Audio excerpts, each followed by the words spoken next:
ஏங்க வந்து உளுந்த வடை போட்டாச்சுங்க. வந்ததைங்க எப்படி எங்கள் ஊர் எங்கள் கடை வடை உளுந்த வடையை பாருங்கள். கருப்பாகம்னு எடுக்கிறேன். ரொம்ப பேர் கேட்டிருக்காங்க அதிரசமா அப்படின்ட்டு. அதிரசத்துக்கு கொஞ்சம் குறைச்சிமா. அதிரசத்துக்கு உளுந்த வடைக்கு வித்தியாசம் தெரியாமையே அந்தளவுக்கு பெருசாக சொல்லுவோம் பார்த்துக்கோங்க. ஒரு வடை 6 ரூபா பார்த்தீங்களா? உங்களுக்கு உளுந்த வடையானே? ரெண்டானே? வேறனே? 2 உளுந்த வடையை கட்டே. ஆஹா இது உளுந்த வடை, வெங்காய வடை, அப்பம். சாயந்தரம் அப்பம் எங்கள் கடையில் மட்டும்தான். சமோசா இது எல்லாம் இன்னும் கொஞ்சம் நேரம் இருங்க, நிறைய வடையை போட்டுக்கிறேன். அப்புறமா இன்னும் மற்ற வடையெல்லாம் சொல்கிறேன். இப்போ சமோசா வேகுதுங்க. நிறைய பேர் சொல்லியிருந்தீங்க தூசி அடிக்கும், இதை கொஞ்சம் மூடுதலாக வைக்கலாமேண்டு. ஒரு விஷயத்தை மட்டும் புரிஞ்சுக்கிறணுங்க. அதாவது கடை வடையை போட்டு பல மணி நேரம் காத்துக்கிட்டுலாம் இருக்க மாட்டோமுங்க. இங்கே வந்து சந்தையில் வந்து சந்தை சாமானை வாங்கிட்டு வரிசையில் நிற்கும். நம்ம தான் குட்டு கொடுக்குறதுக்கு டயம் வேணும்.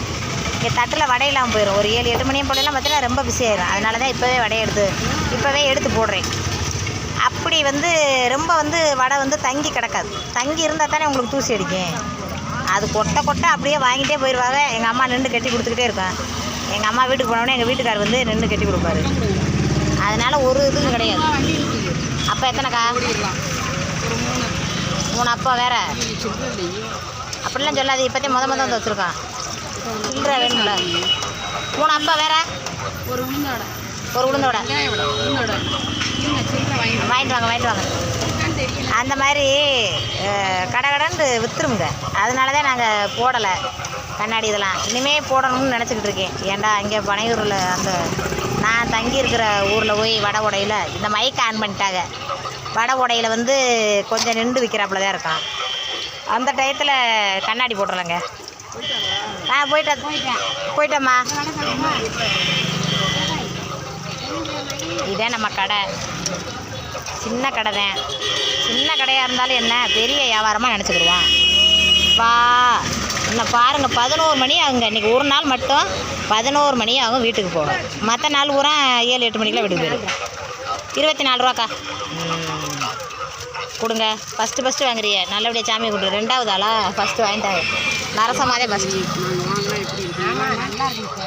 அதெல்லாம் நம்மளுக்கு இன்றைக்கி என்ன அளந்தபடியோ அது நடக்கும். யார் பையில் அதே யார் பையில் நம்ம காசு இருக்கோ அந்த காசுக்கார கூட நின்று நம்மளை கொடுத்துருவாங்க. அப்படி தான் நான் நினச்சி வடை கடை விடுவேன். ஓடுமா ஓடாதான்லாம் நினைக்க மாட்டேன். யாருக்கு இந்த சமோசா ஒட்டையிலே இன்னார் வாய்க்குள்ளே ஓணுமுண்டு எழுதப்பட்டிருக்கோ அவர் ஊரை வந்து நிற்பார். யார் சோப்பில் நம்ம காசு இருக்கோ அவர் ஊரை நமக்கு வந்துடுவாங்க. என்ன மக்களே நான் சொல்கிறது கரெக்டு தானே? பருப்புடையா இந்த வரேன். இதுதான் வெங்காயம் மாவுங்க. இப்போ நம்ம வெங்காய வடையை போட்டு ரெடியாக கொட்டி வச்சுக்கிடுவோம். ஆளுங்க வர மணி நம்ம ரெடியில் கொட்டி வச்சுக்கிறோம். அவங்க போய் சந்தை சமயம் போய் வாங்கிட்டு கரெக்டாக வீட்டுக்கு கிளம்பையில் வந்துடுவாங்க. ஒரு ஆறு வந்து வடையை கட்டிடுவாங்க. ஏண்டுகளுங்க சந்தை சாமானை வாங்கிட்டு அப்புறம் வந்து வீட்டுக்கு போனவுடனே சாப்பிட்றது வடை தானாக்கும். அதனால தான் மக்கள் விரும்பி நம்ம வடையை வாங்குவாங்க. நம்ம வடை டேஸ்ட்டாகவும் இருக்குங்க. ரொம்ப நல்லாயிருக்கும். நானே வேறு கடையில் வாங்கி சாப்பிட்டு சொல்லுவேன், நம்ம வடை கடையில் டேஸ்ட் இல்லையப்பா அப்படின்னு. அதுக்கு காரணம் கடலை மாவு தான், வேறு ஒன்றுமே இல்லை. மாவு காசை பார்க்கக்கூடாது, தரமாக போட்டுறணும். தரமாக போட்டோம்னா சின்ன வியாபாரமாக இருந்தால் நல்ல வருமானம் எடுக்கலாம். எல்லோரும் 3-10 ரூபாய்க்கு வடை விட்றாங்க. நான் மட்டும்தான் 6 ரூபா. ஆனாலும் நம்மகிட்ட ஆளுங்க அப்படி வாங்குவாங்க. காரணம் என்னவாக இருக்கும்? குறைச்சி கொடுக்குற இடத்துல வாங்காமல் இங்கே வாங்குறாங்கண்ட. மொதல் 3-10 ரூபான்னு உடையில் வியாபாரம் அப்படி நின்றுக்கிடுச்சு பார்த்துக்குங்க. 3-10 ரூபாய் வாங்குறதுக்கு எல்லோரும் ஆர்வமாயிட்டாங்க. அப்போ நான் வந்து சோர்வாகலை. வாங்கி சாப்பிட்ற வரைக்கும் சாப்பிட்டு மக்கள் என்னைக்காவது வருவீங்கப்பா அப்படின்ட்டு கொஞ்சம் சரக்கை குறைச்சி போட்டுக்கிட்டேன். அதுக்கப்புறம் பார்த்தேன்னு வச்சுங்க, நான் நினச்சது மாதிரியே அந்த 3-10 ரூபாய்க்கு வாங்கின ஊரை மறுபடியும் ரிட்டர்ன் எம்மட்ட வந்துட்டாங்க. அதுக்கு காரணம் அங்கே தரமாக இல்லை, நல்லா இல்லை அப்படின்னு யோசனை பண்ணி தான் வந்திருப்பாங்க. மறுபடியும் பழையபடி பிக்கப் ஆகிடுச்சு. அந்த மாதிரி என்றைக்கும் சோர்வடையக்கூடாது. நம்மளுக்கு போட்டியாக ஒருத்தர் கடை போட்டால் கூட நம்ம வந்து பார்த்து பயப்படக்கூடாது. நம்ம பொருள் தரமாக இருந்துச்சுன்னா பயம் கிடையாது. நம்ம பொருளில் தரம் குறைவாக இருக்குது, டேஸ்ட்டு ஒரு மாதிரியாக இருக்குன்னாதே நம்ம எதிர்த்து போடுறவங்களை பார்த்து பயப்படும். என்ன சரி நான் சொல்கிறது கரெக்டு தானே? இதே வெங்காய வடை பார்த்தீங்களா, புஸ்குன்னு வருதா? இதுக்கு காரணம் கடலை மாவு தான். இங்கே கடையில் பேக்கிங் மாவை வாங்கி போட்டேன்னா அப்படி வராது. ஒட்டவே ஒட்டாது. முதல்ல ஒரு அக்காலாம் கேட்டாங்க மிளகா பச்சி எங்களுக்கு ஒட்டவே மாட்டேங்குதுக்கா, உங்களுக்கு மட்டும் எப்படி புஷ்ஷுன்னு வருது அப்படின்னு. ஆமாம், மிளகா பச்சி அதில் எப்படி ஒட்டும்? கடலை மாவு இருந்தால் தானே. அது பேக்கிங் மாவில் என்னத்தை கலப்பான்னு தெரியாது. ஏமா ரொம்ப அடுப்பை குறைச்சி விட்டுறேன், நோய் வருது, எண்ணெயை குடிக்க போகுது. அடுப்பை கொஞ்சம் கூட்டி விட. அக்கம் பக்கத்தெல்லாம் கடை கொண்டு வந்து இறக்கிட்டாங்க பற்றிலாம், வெங்காயம் தக்காளி அப்படின்னு இறக்கிட்டாங்க. நாங்களும் எங்கள் கடையை கொண்டு வந்து இறக்கிட்டோம். ஏனே கல்லை எடுக்கிறியா? தூசி வந்துடாமா? அந்த எடுங்க. சாமி விடவா? அப்படி இருக்கட்டுமே. உனக்கு என்ன கல்லில் இருக்கிற மண் ஊற வரும்ல, கொஞ்ச நேரம் இருந்தாலும் அங்கிட்டு இருக்குல்ல, அதை எடுத்தாண்ட மண் விழுகாதுல, மண் விழுகும்ல, தூசி. என்ன பேசுகிற? அப்படியே போய்கிட்டு இருங்க வியாபாரம். ஏன் மக்களே, முடியம்மா உழைப்பு பிடிக்குதா? இந்த பாருங்க என்ன பெற்ற ஆத்தாவை. எங்கள் அம்மா ஒன்று செய்யுங்க, வடை சூடாக இருக்கா அப்படின்னு யாராவது கேட்டால், சூடாக இருக்குதே, நல்லா சூடாக இருக்குதேன்றோம். அவங்க திரும்ப சூடாக இருக்கா அப்படின்னு கேட்டான்னு வச்சுங்களேன், இந்த வடையை எடுத்து அவங்க கையில் வச்சு விட்ருதுங்க, சூடாக இருக்குது அப்படின்னு ஒருத்த வேலை சுட்டு வந்துருச்சுங்க. அவங்க ஆடு கத்திட்டாங்க.